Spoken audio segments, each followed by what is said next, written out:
As a new U.S. citizen, Javier Urbina will finally get the chance to vote. But he's concerned the first ballot he casts will do little to change the political gridlock he sees between the U.S. Congress and the White House.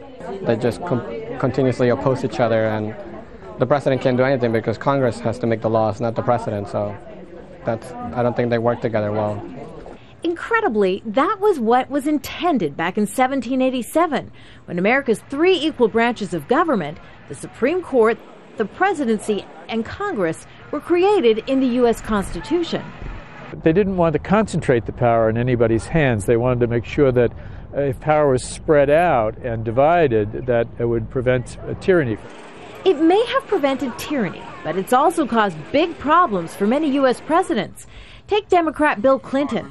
His dispute in 1995 with a Republican head of the House of Representatives over spending led to the U.S. government shutting down for 28 days.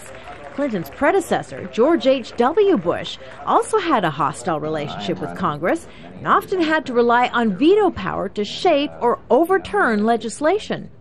Barack Obama didn't fare much better. Although he came into office with members of his own party in control of the U.S. House of Representatives and Senate, he was never able to rally the support of his opponents and build the coalitions necessary for creating legislation. So Obama began bypassing Congress altogether, instead issuing executive orders to accomplish his agenda. When Congress refuses to act,